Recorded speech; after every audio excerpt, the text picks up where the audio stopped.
இந்த வேளையிலும் நாம் வெளிப்படுத்தல் புஸ்தகத்தின் 2ஆம் அதிகாரத்தின் தொடர்ந்துள்ள வசனங்களை நாம் தியானிக்க போகிறோம். வாசிக்கலாம். வெளிப்படுத்தல் 2ஆம் அதிகாரம் 10வது வசனத்தை நாம் வாசிக்க கேட்கலாம். வெளிப்படுத்தல் 2ஆம் அதிகாரம் 10வது வசனம். நீ படப்போகிற பாடுகளை குறித்து எவ்வளவும் பயப்படாதே. இதோ நீங்கள் சோதிக்கப்படும் பொருட்டாய் பிசாசானவன் உங்களில் சிலரை காவலில் போடுவான். 10 நாள் உபத்திரவப்படுவீர்கள். ஆகிலும் நீ மரண பரியந்தம் உண்மையாயிரு, அப்பொழுது ஜீவ கிரீடத்தை உனக்கு தருவேன். இங்கே பார்க்கும் பொழுது வருங்காலத்தில் வரப்போகிற பாடுகளை, உபத்திரவங்களை இங்கே சொல்லப்படுகிறதை பார்க்கிறோம். ஆண்டவர் அந்த வார்த்தையில் வருங்காலத்தில் படுகிற, அதாவது சிறையின் அனுபவங்கள், ஆண்டவர் இந்த சபைக்கு சொல்லுகிற சில ஆறுதலான, தேறுதலான, அதான் இப்பெல்லாம் நடக்கும், ஆனால் நீ தைரியமாக இருக்கணும் என்கிற வார்த்தையை இந்த சபைக்கு ஆண்டவர், இந்த சுபர்ணா சபைக்கு ஆண்டவர் சொல்லுகிறார். இந்த கடைசி காலங்களில் இருக்கிற உங்களுக்கும் எனக்கும் ஆண்டவர் சொல்லுகிற வார்த்தை என்னென்னா, நம்ம வாழ்க்கையில் பாடுகள் உண்டு, உபத்திரங்கள் உண்டு, நெருக்கங்கள் உண்டு. ஆனாலும் அவைகள் மத்தியில் நாம் தேவனுக்காக, சத்தியத்துக்காக, உபதேசத்துக்காக நாம் வைராக்கியமாய் நின்றால்தான் தேவனுடைய ராஜ்யத்தை நாம் சுதந்திரிக்க முடியும். இல்லை காலத்துக்கு ஏற்றால் போல, அல்லது காற்றடிச்சு அசைகிற நாணல் புல்லை போல நம்ம உபதேசங்களுக்கு, சத்தியத்துக்கு நம்ம வளைந்து கொடுத்துட்டோன்னா இவ்வளவு நாள் கர்த்தருக்காய் இருந்த வைராக்கியம் வீணாய் போய்விடும். நாம் கேட்ட சத்தியங்கள் வீணு, நாம் ஆண்டவருக்காய் நிலைத்திருந்த காரியங்கள் வீணாய் போயிடும். ஆகவே மரண பரியந்தம் நாம் உபதேசத்தில் நாம் நிலைத்திருந்து சத்தியத்தில் நிலைத்திருக்கிறவளாய் காணப்பட வேண்டும். இங்கே சொல்லப்படுகிறது மரண பரியந்தம் உண்மையுள்ளவனாய் இரு என்கிற வார்த்தை அங்கே சொல்லப்படுது. முதல் காரியம் பயப்படாதே என்கிற வார்த்தை. 2வது மரண பரியந்தம் உண்மையுள்ளவனாய் இரு என்று சொல்லி ஆண்டவர் சொல்லுகிறார். நீங்கள் 2 தீமோத்தேயு புஸ்தகம் 3ஆம் அதிகாரம் 12வது வசனத்தை நீங்கள் வாசித்து பார்க்கும் பொழுது, 2 தீமோத்தேயு 3ஆம் அதிகாரம் 12வது வசனம். அன்றியும் கிறிஸ்து இயேசுவுக்குள் தேவபக்தியாய் நடக்க மனதாய் இருக்கிற யாவரும் துன்பப்படுவார்கள். அன்றியும் தேவனுடைய பிள்ளையாய் அல்லது கிறிஸ்துவுக்கு உண்மையாய் இருக்கிற தேவனுடைய பிள்ளைகள் இன்றைக்கு அநேகருடைய வாழ்க்கையில், அப்படிப்பட்டவருடைய வாழ்க்கையில் பாடுகள் தான், உபத்திரவங்கள் தான், கண்ணீர்கள் தான், நெருக்கங்கள் தான். அதனால தான் அப்போஸ்தலனாகிய பவுலை கூட ஆண்டவர் அழைக்கும் போது அப்போஸ்தலர்கள் 9ஆம் அதிகாரம் 16வது வசனத்தில் கூட அங்கே வாசிக்கிறோம். ஒரு வாசிக்கலாம். அப்போஸ்தலர்கள் 9ஆம் அதிகாரம் 16வது வசனம். அவன் என்னுடைய நாமத்து நிமித்தம் எவ்வளவாய் பாடுபட வேண்டும் என்பதை நான் அவனுக்கு காண்பிப்பேன் என்றார். இங்கே பார்க்கிறோம், அப்படிப்பட்டதான உபத்திரவத்தின் காலங்கள் அப்பவே இப்படி இருந்ததுன்னா நம்ம வாழ்க்கையில் பார்க்கணும். நாம் வாழ்கிற காலம் கடைசி காலம். அதாவது கடைசி காலம் என்றால் இயேசுவின் வருகை முன்பாக இருக்கிற காலங்கள், வருகை முன்பாக இருக்கிற காலம். அப்போ இந்த நாட்களில் தேவனை தேடுகிற பிள்ளைகளுடைய வாழ்க்கையில் பாடுகள், உபத்திரவங்கள் வரும், அவமானங்கள், நிந்தைகள் வரும், பழிச்சொற்கள் வரும். நீங்கள் இந்த காலங்களை பார்க்கும்போது இப்படிப்பட்டது. அதனால தான் ஆண்டவர் அங்கே ஆறுதலான வார்த்தையை ஆண்டவர் சொல்லுகிறதை நாம் அங்கே பார்க்கிறோம். நீ பயப்படாதே, நீ படப்போகிற பாடுகளை எவ்வளவேனும் பயப்படாதே. ஆண்டவர் ஒரு தைரியமுள்ள, ஒரு ஆறுதலான ஒரு வார்த்தை ஆண்டவர் சொல்லுகிறார். அந்த நாட்களில் நீங்கள் பார்க்கும்போது கிறிஸ்தவர்கள் ரோமருடைய ஆட்சியினாலே பட்ட உபத்திரவங்கள் சொல்லி முடியாத உபத்திரவங்கள், அவ்வளவு கொடூரமான உபத்திரவங்களை அந்த நாட்களில் இருக்கிற கிறிஸ்தவர்கள் பட்டார்கள் என்பதை சரித்திரம் நமக்கு சொல்லுகிறது. கிட்டத்தட்ட 10 விதமான ராஜ்யங்கள் அன்றைக்கு இருந்த கிறிஸ்தவர்களை உபத்திரவப்படுத்தினது என்று சொல்லி நம்ம பார்க்கிறோம். ஆகவே ஆண்டவர் சொல்லுகிறது, நீ படப்போகிற பாடுகளை குறித்து கொஞ்சமும் நீ பயப்படாதே என்று சொல்லி. அது நீங்கள் தொடர்ந்து இந்த வசனம் 2வது பார்க்குறோம், 10 நாட்கள் உபத்திரவப்படுவீர்கள் என்று சொல்லி. 10 நாட்கள் அப்படின்னொன்னே எண்ணி 10 நாளா அப்படின்னா அப்படி கிடையாது. இது என்னன்னா சில காலங்களை குறிப்பிடுகிறது. இன்னொரு விதத்தில் சொல்ல போனோம்னால் 10 ராஜ்யங்கள் அல்லது 10 ராஜாக்கள் முறைகளை இங்கே சொல்லப்படுகிறது. அல்லது இன்னொரு விதத்தில் 10 ஆண்டுகள் கூட ஆகலாம். எனவே 10 நாட்கள் என்பது ஒரு 10 நம்பர் எண்ணிக்கை அல்ல, ஒரு குறிப்பிட்ட காலங்களை அங்கே சொல்லப்படுகிறது. ஏற்கனவே நான் சொன்ன பிரகாரமாக ரோமருடைய ஆட்சியை பார்க்கும்போது கிறிஸ்தவர்கள் கடுமையாய் உபத்திரவப்பட்டார்கள். அதை பார்க்கும்போது நீரோ என்கிற மன்னன், பேரை மட்டும் சொல்லுகிறேன், வேணா குறித்து கொள்ளுங்க. இதனுடைய சரித்திரங்கள்லாம் நாம் விரிவாய் நாம் பார்ப்பதற்கு நேரம் சமயம் நமக்கு போதாது. ஆகவே சில பேர்களை சொல்லுகிறேன். இதை நீங்கள் தேடி எடுத்து வாசித்து என்ன செய்யலாம், நீங்கள் அவருடைய ஆட்சிகளை, அதெல்லாம் நமக்கு அவசியம் இல்லை. முக்கியமாய் மேலோட்டமாக இந்த காரியங்களை நான் உங்களுக்கு சொல்லுகிறேன். நீரோ மன்னன், அவன் ஆண்ட காலம் மிக கொடுமையான ஒரு காலமாக இருந்தது. ரெண்டாவது டொமிசியன் என்கிற காலங்கள், ட்ரோஜன் என்கிற காலம், மார்க்ஸ் என்கிற தலைவன் ஆண்ட காலங்கள், அதுபோல் செவனாக்ஸ் என்கிற, டெசியூஸ் என்கிறவன், லெவேரியன், டயோசிரியன் என்கிற இப்படிப்பட்ட பல ராஜ்யங்கள் ரோமர்கள் ஆண்ட காலங்கள் முழுவதும் மிக கொடுமையான காலங்கள், மிக கடுமையாய் உபத்திரப்பட்ட காலங்கள். அவர்கள் ஆட்சி காலங்களில் கிறிஸ்தவர்கள் பட்டதான உபத்திரவங்கள்லாம் எண்ணி பார்த்தோமானால் நாம் படுகிற உபத்திரவங்கள்லாம் அவ்வளோ கடினமான உபத்திரவம் கிடையாது, அவ்வளோ கடுமையான உபத்திரவம் ஆனதுனா அந்த வார்த்தை சொல்லுகிறது. மூணாவது, மரண பரியந்தம் உண்மையுள்ளவனாயிரு. முதல் ஆண்டவர் சொல்லுகிறார், நீ படப்போடுகிற பாடுகளை குறித்து பயப்படாதே. ரெண்டாவது, 10 நாட்கள் என்பது ஒரு குறிப்பிட்ட காலங்களை குறிக்கிறது. அது நீண்ட காலம் அல்ல, ஒரு குறிப்பிட்ட காலங்கள். நமக்கு வருகிற பாடுகள், உபத்திரவங்கள் நம் வாழ்நாள் முழுவதும் இருக்குமா? அப்படி அல்ல.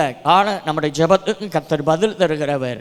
உலகத்தில் வருகிற பாடுகள் எல்லாவற்றும் கர்த்தர் முடிவை வைத்திருக்கிறார். அதுபோல இயேசுவுக்காக, சத்தியத்துக்காக நாம் படுகிற பாடுகளுக்கு ஆண்டவர் ஒரு முடிவை கர்த்தர் வைத்திருக்கிறார் என்பதை மறந்து போய்விடாதீர்கள். எனவே நம்முடைய வாழ்க்கையில் தேவனுக்காக, சத்தியத்துக்காக நாம் வைராக்கியம் உள்ளவர்களாய் இருக்க வேண்டும் என்பதை ஆண்டவர் இங்கே வலியுறுத்துகிறார். மரண பரியந்தம் உண்மையுள்ளவனாய் இரு என்று சொல்லி அங்கே பார்க்கிறோம். இந்த ரோமருடைய ஆட்சி காலத்தில் பார்க்கும் பொழுது அநேக கிறிஸ்தவர்கள் உபத்திரவப்பட்டார்கள் என்பதுக்கு 2 காரியங்கள் உங்களுக்கு சொல்லுகிறேன். கிறிஸ்தவர்கள் என்ன செய்வார்களாம், பெரிய ஒரு விளையாட்டு மைதானம், அந்த விளையாட்டு மைதானத்தில் கிறிஸ்தவர்கள்லாம் கொண்டு வந்து உள்ளே வச்சுட்டு சிங்கங்களை கொண்டு வந்து பசியாய், பல நாட்கள் ஆகாரம் இல்லாமல் பசியாக இருக்கிற சிங்கங்களை உள்ளே விட்டு அவங்கள கடிக்க வச்சு இதை பார்த்து ரசிப்பார்கள். அப்போ எவ்வளோ கொடுமையான காரியங்கள் பாருங்கள். ஒருத்தனை சுட்டு கொண்டுட்டா உடனே செத்துருவான், வெட்டுனா உடனே செத்து போயிடுவான். ஆனால் இது அப்படி அல்ல. மிருகங்கள் சின்ன பிள்ளையாக இருந்தாலும், வாலிபர்களாக இருந்தாலும், யாராக இருந்தாலும் தேவனுக்குன்னு வைராக்கியமாக இருக்கிறவர்களை அந்த அந்த இடக்கிற கொண்டு போய் வச்சுட்டு சிங்களை திறந்து விட்டுருவாங்க, கொடூரமாய் கடிச்சு அவர்களை கொல்லுமாம். அப்போ எப்படிப்பட்ட உபத்திரவங்களை அனுபவித்திருக்கிறார்கள். அதுபோல் கம்பங்களில் தலைகளை கட்டிடுவாங்க, தலைகளை கட்டி வைக்கப்படப்பெல்லாம் வச்சு என்ன செய்வாங்க, தீயை வச்சு கொளுத்திடுவாங்க. அப்படிப்பட்ட உபத்திரவங்கள்லாம் இவருடைய ரோமருடைய ஆட்சி காலத்தில் நடந்தது. ஆனாலும் அப்படிப்பட்ட காலங்களில் இவர்கள் தேவனுக்காக மரண பரியந்தம் உண்மையுள்ளவர்களாக இருந்தார்கள். ஹல்லேலூயா. அதே உண்மையுள்ள அனுபவத்தை தேவன் நம்முடைய வாழ்க்கையில் எதிர்பார்க்கிறார். பணத்துக்காக, உலக ஆசீர்வாதங்களுக்காக, உலக நன்மைக்காக சத்தியத்தையும் உபதேசத்தையும் விற்கிற அல்லது அதை ஏற்றுக்கொள்கிற ஒரு உலகத்தில் நீங்கள் நான் வாழ்கிறோம், கிறிஸ்தவ உலகம். ஆனால் நாம் அப்படி அல்ல. சத்தியத்துக்காக, ஆமென், தேவனுக்காக மரணமே வந்தாலும் வைராக்கியமாக இருக்கிறவர்களை கர்த்தர் இந்த கடைசி காலங்களில் தேடிக்கொண்டிருக்கிறார். அப்படிப்பட்டவர்களாய் நீங்களும் நானும் இருக்க நாம் பிரயாசப்படுவோம். கர்த்தர் நம்மை ஆசீர்வதிப்பார். 4வதாக ஜீவ கிரீடம். அந்த வசனத்தை திரும்ப வாசியுங்கள். நீ படப்போகிற பாடுகளை குறித்து எவ்வளவும் பயப்படாதே. இதோ நீங்கள் சோதிக்கப்படும் பொருட்டாக பிசாசானவன் உங்களில் சிலரை காவலில் போடுவான். 10 நாள் உபத்திரவப்படுவீர்கள். ஆகிலும் நீ மரண பரியந்தம் உண்மையாயிரு, அப்பொழுது ஜீவ கிரீடத்தை உனக்கு தருவேன். இந்த ஜீவ கிரீடம் அப்படி என்ன உடனே நமக்கு என்ன கற்பனை வரும்? தலையில் ராஜாக்களை வைக்கிற அந்த கிரீடங்கள் நமக்கு ஞாபகம் வரும் இல்லையா? அப்படிதான். ஆனால் இங்கே அந்த ஜீவ கிரீடம் என்பது நம்ம கண் முன்பாய் பார்க்கிற அந்த கிரீடம் அப்படி என்று சொல்லி நாம் எடுத்துக்கொள்ளக்கூடாது. அது எதைக்கு அடையாளம் என்றால், நித்தியமான பரிசுத்தமான நிலைமையிலே தேவனோடு கூட சஞ்சரிக்கிற அந்த உன்னதமான ஒரு அனுபவத்தை இது குறிக்கிறது. அல்லேலூயா. சிலருக்கு சந்தேகம் வரலாம், இது உண்மையா அப்படின்னு. உண்மை அதுதான். வேதத்தில் அநேக கிரீடங்களை குறித்து சொல்லியிருக்கிறது. அதை அடுத்து நான் சொல்லுகிறேன். அப்போ நமக்கு கிரீடம் என்ன அப்படின்னா, இப்போ ஒரு விளையாட்டு போட்டியில் விளையாடுறாங்க, ஓட்ட பந்தயத்தில் ஓடுறாங்க, இல்லை ஒரு மேட்ச் விளாண்டுட்டு இருக்கிறாங்க, ஃபுட்பால் மேட்ச்சு கிரிக்கெட் மேட்ச்சு விளாடுறாங்க. முடிஞ்சவுடனே அவங்களுக்கு என்ன செய்யுது? வெகுமதி வழங்கப்படுகிறது இல்லையா, அல்லது கிரீடங்கள் வழங்கப்படுகிறது, பரிசுகள் வழங்கப்படுகிறது. இப்போ உதாரணத்துக்கு ஒரு கிரீடமே வழங்கி இருக்குன்னு வச்சுக்கிறோமே, அதை தூக்கி தலையிலேயே வச்சுட்டு அலைவாங்க இல்லை. ஒரு வெகுமதி வழங்குறது நம்ம விளையாட்டில் வெற்றி பெற்றதற்கான அடையாளம். அதே போல தான் ஆண்டவராக தேவன் இந்த உலகத்தில் தேவனுக்காய், சத்தியத்துக்காக, அவருக்காக உண்மையாய் வைராக்கியமாய் மரணமே வந்தாலும் பரவாயில்ல என்று சொல்லி கர்த்தருக்காக வைராக்கியமாக இருந்தவர்களுக்கு தேவன் உன்னதத்தில் அவரோடு கூட இருக்கிற அந்த மகிமையாய், அவர்கிட்ட இருக்கிற அனுபவத்தை அந்த பரலோக ராஜ்யத்தில், அந்த நகரத்தில், அந்த பட்டணத்தில் தேவன் நமக்கென்று வைத்திருக்கிற அந்த தங்கமயமான அந்த அந்த நகரத்தில், பட்டணத்தில் அவரோடு கூட இருக்கிற பாக்கியத்தை தான் சொல்லப்படுகிறது. அந்த கிரீடம் என்கிற அனுபவத்தை சொல்லுகிறது. ஹல்லேலூயா. சரி, வேதத்தில் நாம் சில வார்த்தைகளை, வசனங்களை நம்ம பார்க்கலாம். கிரீடம், 7 விதமான கிரீடங்களை வேதத்திலே சொல்லியிருக்கிறது. 7 விதமான கிரீடங்கள். ஒன்று வெளிப்படுத்தல் 2ஆம் அதிகாரம் 10வது வசனம் வாசிக்கலாம். வெளிப்படுத்தல் 2:10. நீ படப்போகிற பாடுகளை குறித்து எவ்வளவும் பயப்படாதே. இதோ நீங்கள் சோதிக்கப்படும் பொருட்டாக பிசாசானவன் உங்களில் சிலரை காவலில் போடுவான். 10 நாள் உபத்திரவப்படுவீர்கள். ஆகிலும் நீ மரண பரியந்தம் உண்மையாயிரு, அப்பொழுது ஜீவ கிரீடத்தை உனக்கு தருவேன். முதலாவது ஜீவ கிரீடம் என்று பார்க்கிறோம். அது வாடாது, அது அழியாதது, அது ஜீவ கிரீடம் என்று சொல்லுவேன். ஏனென்றால் இயேசுவுக்காக, கர்த்தருக்காக. இதுக்கு முன்பு ரோமருடைய ஆட்சிகளை பார்க்குறோம். இன்றைக்கி நம்ம நாடுகளை, வடநாடுகளை பார்க்கும்போது மிஷினரிகள் இரத்த சாட்சியாய் தினந்தோறும் மரித்து கொண்டிருக்கிறார்கள். அது இன்றைக்கி நமக்கு தொலைக்காட்சிகள் அது காட்டக்கூடாதுன்னு வச்சுருக்காங்க. அப்படிப்பட்ட நல்ல ஒரு அரசாங்கத்தில், ஆளுகிற தேசத்தில் நாம் வாழ்ந்து கொண்டு இருக்கிறோம். ஆனால் பழைய அந்த ரோமருடைய ஆட்சியை மரித்த தேவனுடைய பிள்ளைகள்லாம் அங்கே பார்க்கிறோம் ஜீவ கிரீடத்தை. இன்றைக்கு பூமியில் அவளுடைய ஜீவன் எடுபட்டு போயிருக்கலாம், ஆனால் நித்தியமாய் வாழ்கிற அந்த பாக்கியத்தை அவள் பெற்றிருக்கிறார்கள் என்று சொல்லி பார்க்க. 2வது 1 கொரிந்தியர் 9ஆம் அதிகாரம் 25. அழிவில்லாத கிரீடம், அது அழியாதது.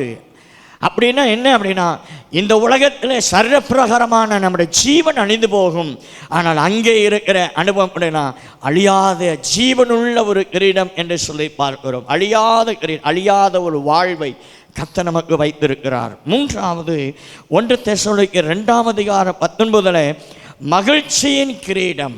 மகிழ்ச்சி, இங்கே நம்முடைய வாழ்க்கையில் மகிழ்ச்சி இல்லை, சந்தோஷம் இல்லை, நிம்மதி இல்லை, பாடுகள், உபத்திரவங்கள், வேதனைகள், கண்ணீர்கள். ஆனால் அங்கே அப்படி அல்ல, மகிழ்ச்சி, எப்பொழுதும் சந்தோஷமாக இருக்கிற ஒரு அனுபவத்தை தேவன் அந்த கிரீடமாக இருக்கிறது. இன்றைக்கி ஒரு நாள் சந்தோஷமாக இருப்போம், மறுநாள் என்னது அழுதுட்டு உட்காந்துருப்பாங்க.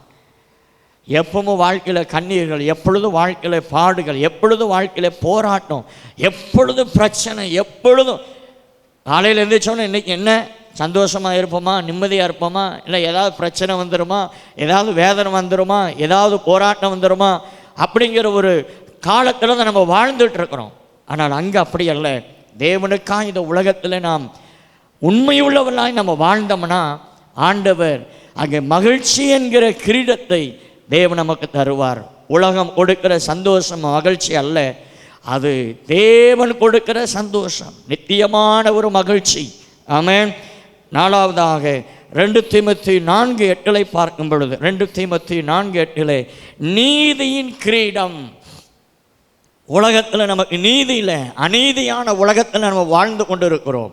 எதுலையுமே உண்மை இல்லை, எந்த காரியத்திலும் உண்மை இல்லை, எந்த அதிகாரங்களை எடுத்துக்கொண்டாலும் உண்மை இல்லை, எந்த துறைக்கு போனாலும் உண்மை இல்லை. எதை எடுத்தாலும் லஞ்சங்கள், ஊழல்கள், பாவம், அநியாயங்கள், உண்மையில்லாதவைகள் கெட்டுப்போய் கொண்டிருக்கிறது. கடைசி காலத்தில் பார்க்கும் பொழுது அநீதி பெருகியிருக்கிற ஒரு காலத்தில் நம்ம வாழ்ந்திருக்கிறோம். ஆனால் தேவனுடைய ராஜ்யம் அப்படி அல்ல. நீதி, உண்மை விளங்க பண்ணுகிறவர். இந்த உலகத்தில் நம்ம கர்த்தருக்கு உண்மையாக இருந்தோமானால் அங்கு தேவன் நமக்கு நீதியின் கிரீடத்தை அவர் கொடுக்கிறவராக இருக்கிறார். 5வதாக 1 பேதுரு 5ஆம் அதிகாரம் 4வது வசனம். 1 பேதுரு 5:4 வாடாத கிரீடம், வாடாத கிரீடத்தை ஆண்டவர் நமக்கு கொடுக்க இருக்கிறார் என்று சொல்லி வேதத்தில் நம்ம பார்க்கிறோம். 6வது பிலிப்பியர் 4ஆம் அதிகாரம் 1வது வசனத்தில் பவுல் சொல்லுகிறார், விசுவாசமாகிய கிரீடம். பவுலின் கிரீடம் விசுவாசம். அவர் தேவனுக்காக நம்பிக்கையோடு கூட வருகிற பாடுகளை உபத்திரவத்தை அவர் சகித்தார். என்ன நம்பிக்கை? எனக்கு நிச்சயமாய் இன்றைக்கு உலகத்தில் மரணம் ஏற்பட்டாலும் பாடுகள் வந்தாலும் இன்றைக்கு நான் மரிச்சாலும் ஆமென் தேவனுடைய ராஜ்யத்தில் நான் போய் சேர்வேன் என்கிற நம்பிக்கையின் கிரீடத்தை பெற்றுக்கொள்ளத்தக்கதாக அவர் ஓடினார் என்று சொல்லி பார்க்கிறோம். 7வதாக வெளிப்படுத்த 4:4 பார்க்கும் பொழுது மூப்பர்களின் கிரீடம் என்று சொல்லி பார்க்கிறோம். வேதத்தில் இப்படி விதமாய் 7 விதமான கிரீடங்களை குறித்து இங்கே சொல்லப்படுகிறதை பார்க்கிறோம். ஆகவே இந்த 10வது வசனத்தில் ஆறுதலான கட்டளையை குறித்து பார்க்கிறோம். 10 நாள் உபத்திரவங்கள் அது சில காலங்களை குறிக்கிறது என்று சொல்லி பார்க்கிறோம். 3வது மரண பரியந்த உண்மை உள்ளவனாயிரு. நீங்களும் நானும் நம்முடைய வாழ்க்கையில் என்ன சூழலை வந்தாலும் நாம் மரண பரியந்தம் கர்த்தருக்கு உண்மையுள்ளவர்களாய் நாம் இருக்க கடமைப்பட்டிருக்கிறோம். 4வது அப்படி இருக்கிறவர்களுக்கு கர்த்தர் கொடுக்கிறது ஜீவ கிரீடத்தை ஆண்டவர் நமக்கு தருகிறார் என்று சொல்லி பார்க்கிறோம். அடுத்த வசனமாக 2ஆம் அதிகாரம் 11வது வசனத்தை நாம் வாசிக்க கேட்கலாம். ஆவியானவர் சபைகளுக்குச் சொல்லுகிறதை காதுள்ளவன் கேட்க கடவன், ஜெயங்கொள்ளுகிறவன் 2ஆம் மரணத்தினால் சேதப்படுவதில்லை என்றெழுது. இங்கே பார்க்கிறோம். இதில் முதல் காரியம் காதுள்ளவன் கேட்க கடவன் என்கிற வார்த்தை பார்க்கிறோம். இதுக்கு முன்பாகவே 2ஆம் அதிகாரம் 7வது வசனத்தில் நாம் அதை குறித்து நம்ம பார்க்கிறோம். காதுள்ளவன் கேட்க கடவன் என்கிற வார்த்தையினுடைய அர்த்தங்கள் என்ன என்று சொல்லி நம்ம பார்த்துருக்கிறோம். அடுத்து 2வதாக ஜெயங்கொள்ளுகிறவன் 2ஆம் மரணம் அவனை சேதப்படுத்துவது இல்லை என்கிற வார்த்தையை நம்ம பார்க்கிறோம். அல்லேலூயா. இங்கே பார்க்கும் பொழுது ஜெயங்கொள்ளுகிறவனுக்கு கொடுக்கிற வாக்கு என்னவென்றால் அவன் மரணத்தை சந்திக்க வேண்டியதாக இருக்கும். என்ன மரணம்? முதலாவது மரணம், 2வது மரணம். 2 விதமான மரணங்களை குறித்து நாம் பார்க்கிறோம். இங்கே பார்க்கும் பொழுது 2ஆம் மரணம் என்பது பார்க்கும் பொழுது முன்புள்ள நம்ம பார்க்குறோம் 2ஆம் நூற்றாண்டு 3ஆம் அந்த நூற்றாண்டுகளை பார்க்கும் பொழுது தேவனுடைய பிள்ளைகள் சரீரப்பிரகாரமான மரணத்தை அவர்கள் சந்தித்தார்கள். ஆண்டவருக்காக வைராக்கியமாய் இருந்தது நிமித்தமாய் இரத்த சாட்சியாக மரித்தார்கள் என்று சொல்லி பார்க்கிறோம்.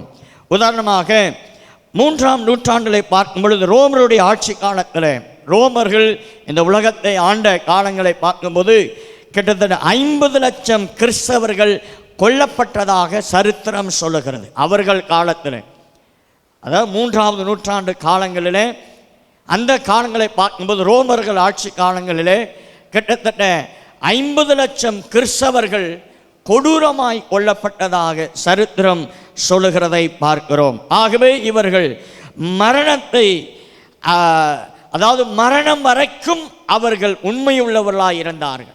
ஐயோ நம்ம செத்துருவோமோ, நம்ம கொன்றுவாங்களோ அப்படின்னு சொல்லி உபதேசத்தை விட்டோ தேவனுக்கென்று வைராக்கியமாக இருப்பதை விட்டோ அவர்கள் பின்வாங்காமல் தங்களை மரணத்துக்கு ஒப்பு கொடுத்து அவர்கள் மரித்தார்கள் என்று சொல்லி நம்ம பார்க்கிறோம். இது முதலாவது மரணம் என்று சொல்லி பார்க்க. இன்னும் நான் உங்களுக்கு சொல்லுகிறேன், முதலாவது மரணம் அப்படின்னா என்ன என்று பார்க்கும்போது ஒரு மனிதனுக்குள் 3 தன்மைகள் இருக்கு. 1 ஆவி, ஆத்மா, சரீரம். இல்லையா?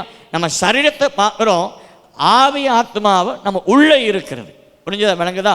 இப்போ முதலாவது மரணம் என்பது என்ன அப்படின்னா, இப்போ நான் ஒருவேளை ஒரு மனிதன் அவனு இப்போ நான் இருக்கிறேன்னா எனக்குள்ள என்ன இருக்குது? ஆவி, ஆத்மா, சரீரம். இந்த 3 இருக்குது. இந்த சரீரம் அழிந்து போகும், ஆனால் ஆவி ஆத்மாவும் என்ன செய்யாது? அழிந்து போகாது. எந்த விதத்திலும் அது அழியாது. அது தேவன் கொடுத்தது.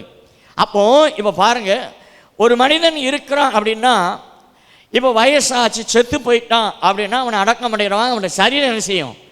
அழிஞ்சு போகும். இல்லையா? இதுதான் முதல் மரணம் என்று சொல்லி பார்க்கணும். திரும்ப அதே வசனத்தை நீங்க வாசிக்க 2ஆம் அதிகாரம் 11வது வசனம். ஆவியானவர் சபைகளுக்குச் சொல்லுகிறதை காதுள்ளவன் கேட்க கடவன், ஜெயங்கொள்ளுகிறவன் 2ஆம் மரணத்தினால் சேதப்படுவதில்லை என்றெழுது. இப்போ என்னன்னா, முதலாவது மரணம் என்பது நமக்கு தெரியும். மரணம் ஒரு மனுஷனுடைய வாழ்க்கையில் நியமிக்கப்பட்ட ஒன்று.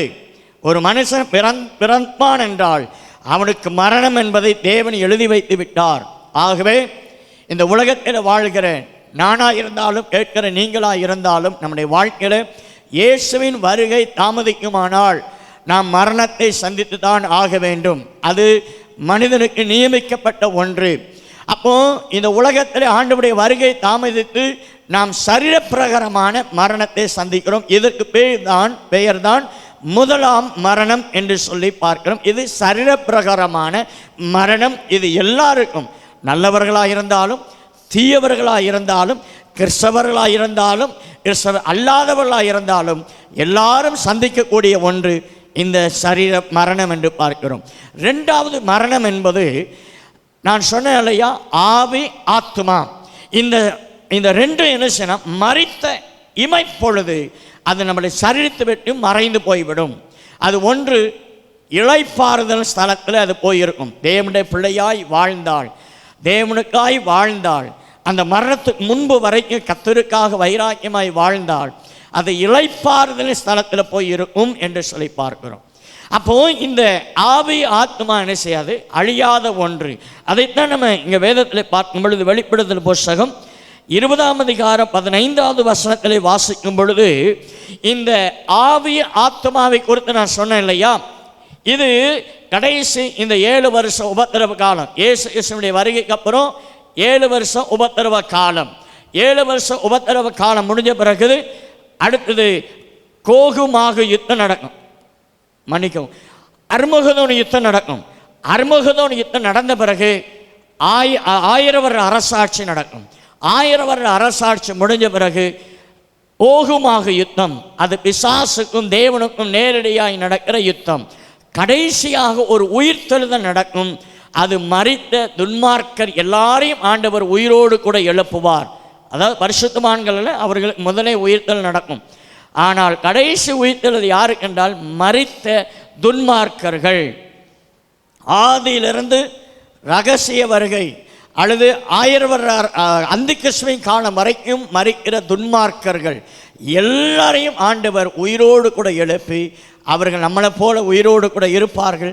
அந்த நாளிலே ஆண்டவர் கடைசியாக அவர்களை அக்னியும் கந்தக எரியிற கடலிலே உயிரோடு கூட அவர்களை தள்ளுவார் என்று சொல்லி வேதம் சொல்லுகிறேன்.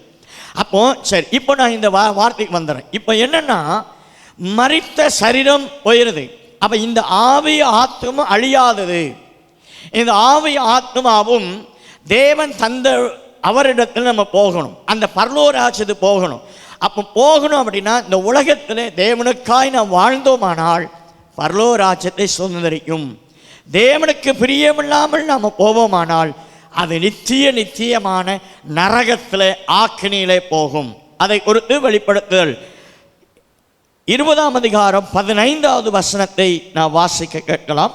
20ஆம் அதிகாரம் 15வது வசனம். ஜீவ புஸ்தகத்தில் எழுதப்பட்டவனாக காணப்படாதவன் எவனோ அவன் அக்கினி கடலிலே தள்ளப்பட்டான். இங்கே பார்க்கும் பொழுது ஜீவ கிரீடத்தில் பெயர் எழுதப்படாதவன் எவனோ அப்படி என்று இன்னொரு வசனத்தில் வாசிக்கிறோம். 21ஆம் அதிகாரம் 8வது வசனம். வெளிப்படுத்தல் 21:8. பயப்படுகிறவர்களும் அவிவிசுவாசிகளும் அருவருப்பானவர்களும் கொலைபாதகரும் விபச்சாரக்காரரும் சூனியக்காரரும் விக்கிரக ஆராதனைக்காரரும் பொய்யர் அனைவரும் 2ஆம் மரணமாகிய அக்கினியும் கந்தகமும் எரிகிற கடலிலே பங்கடைவார்கள் என்றார். அப்ப இதுல நம்ம வாசிக்கிறதன் மூலமாக இன்னும் நிறைய வசனம் உண்டு. இதில் வாசிக்கும் மூலமாக நாம் தெரிந்து கொள்கிற காரியம் என்ன அப்படின்னா, இந்த உலகத்திலே தேவனுக்கு பிரியமில்லாமல் வாழ்கிறவர்கள் அல்லது தேவனை தேடாதவர்கள், கர்த்தர் உண்மையில்லாமல் வாழ்கிற ஒவ்வொருடைய ஆத்மாவும் 2ஆம் மரணத்தில் அங்கே பங்கடைவார்கள். 2ஆம் மரணம் என்பது ஆத்ம மரணம். அப்போ ஆத்மா அழிஞ்சு போகாம அழியாது. ஒன்று பரலோகத்தில் நித்தியமாய் வாழும், அல்லது அக்னியும் கந்தகம் எரிகிற கடலில் நித்தியமாய் வேதனைக்குள்ளாக இருக்கும். கந்தகம் அக்னியும் எரிகிற கடலில் அந்த ஆத்மா வேதனையை சந்திக்கும் என்பதை பார்க்கும். இது உண்மை, சத்தியம், சத்தியமே. அல்லேலூயா. அப்போ இங்கே நம்ம பார்க்கும்போது அதனால தான் மத்தேயு சுவிசேஷம் 10ஆம் அதிகாரம் 28வது வசனத்தில் சொல்லப்படுகிறது. மத்தேயு 10ஆம் அதிகாரம் 28வது வசனம். ஆத்துமாவை கொல்ல வல்லவர்களாயிராமல் சரீரத்தை மாத்திரம் கொல்லுகிறவர்களுக்கு நீங்கள் பயப்பட வேண்டாம்.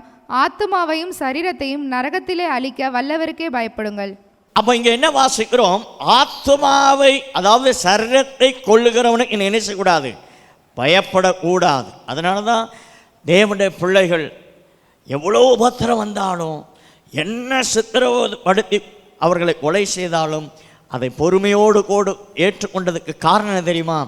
என் சரீரம் அழிஞ்சாலும் பரவாயில்ல, என் ஆத்மா தேவனுடைய ராஜ்யத்தில் நித்திய சந்தோஷத்தை, 7 விதமான கிரீடத்தை பெற்றுக்கொள்ளும் என்கிற நம்பிக்கையை அவர் அறிந்திருக்கிறபடினாலே தன் ஜீவனையும் ஆண்டவருக்காக இழப்பதற்கு வைராக்கியமுள்ளவர்களாக இருந்தார்கள். ஆமென். சரீரத்தை கொள்ளுகிறவனுக்கு பயப்படாதே, ஆத்மாவை நரகத்தில் கொண்டு போய் சேர்க்கிறவனுக்கு மட்டும் பயப்படும். நான் சொல்றது விளங்குதா? எத்தனை பேருக்கு புரியுது?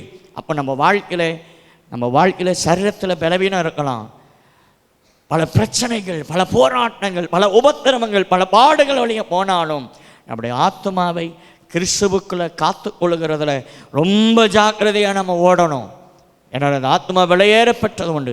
சரீரம் அழிஞ்சு போனாலும் ஆத்மா அழியாது, அது தேவனிடத்தில் போகிறதாய் மாற வேண்டும் என்பதில் வைராக்கியத்தோடு கூட நீங்கள் நான் ஓடுகிறவளாக இருக்க வேண்டும். அதனால தான் இந்த சிமிர்னா சபை குறித்து பார்க்கணும். முதல்ல நம்ம பார்த்தோம், எபேசு சபையை பார்த்தோம். நீ ஜெயம் பெற்றுட்டீன்னா நான் உனக்கு என்ன செய்வேன்? ஜீவ விருட்சத்தின் கனியை நான் புசிக்க கொடுப்பேன் அப்படிங்கிறார். ஜீவ விருட்சத்தின் கனி. இங்கே பார்க்கும் பொழுது சிமர்னாவுக்கு ஆண்டவர் சொல்லுகிறார், நீ ஜெயம் பெற்றுட்டீன்னா நான் உன்னை என்ன செய்வேன்? ஜீவ கிரீடத்தை கொடுப்பேன். நீ உலகத்தில் எனக்காக வாழ்ந்து ஜீவனை இழந்து போனாய், ஆனால் பரலோகத்தில் அப்படி அல்ல, நீ நித்தியமாய் வாழுகிற ஒரு ஆசீர்வாதத்தை, அந்த மகிமையான கிரீடத்தை நான் உனக்கு தரப்போறேன்னு சொல்லியிருக்கிறார். அதனால தான் சபைக்கு ஆண்டவர் சொல்லுகிறார், தேவன் நம்ம சபைக்கு ஆண்டவர் சொல்கிறது என்னவென்றால், மரண பரியந்தமும் நீங்கள் நானும் உண்மை உள்ளவளாய், பாடுகள் வரும், உபத்திரம் வரும், கஷ்டம் வரும், நெருக்க வரும், போராட்டம் வரும், எல்லாம் வந்தாலும் கர்த்தருக்காக மரண பரியந்த நம்ம உண்மையுள்ளவனாக இருந்துட்டோம்னா நம்ம 2 கிரீடத்தையும் கர்த்தர் நமக்கு தருவார். நித்தியமாய் வாழ்கிற ஒரு ஆசீர்வாதத்தை தருவார். அது மாத்திரமல்ல, ஜீவ கிரீடத்தையும் கர்த்தர் தருவார். இன்னும் அநேக 7 விதமான கிரீடங்களை நம்ம பார்க்குறோம். அத்தனை கிரீடம் யாரு என்றால் தேவனுக்காக இந்த உலகத்தில் மரணமே வந்தாலும், பாடுகள் வந்தாலும், உபத்திரம் வந்தாலும் தேவனுக்காக வாழ்கிற பிள்ளைகளுக்கு கர்த்தர் அப்படிப்பட்ட கிரீடத்தை கர்த்தர் தர வல்லமை உள்ளவராக இருக்கிறார். எத்தனை பேர் நாம் அதை பெறுவதற்கு ஆயத்தமாக இருக்கிறோம்? ஹல்லேலூயா. அப்போ உங்கள் வாழ்க்கையில் என்ன செய்யணும்னா, என்ன பாடு வரட்டும், என்ன நிந்தை வரட்டும், என்ன போராட்டம் வரட்டும், அத்தனை போராட்டம் வந்தாலும் கர்த்தருக்காக வாழ்ந்து பாருங்க. அழியாத ஒரு ஆசீர்வாதத்தை தேவன் உங்களுக்கு எனக்கும் பரலோகத்தில் கர்த்தர் வைத்திருக்கிறார். ஆமென். அதற்காக தான் கர்த்தர் நம்மை அழைத்திருக்கிறார்.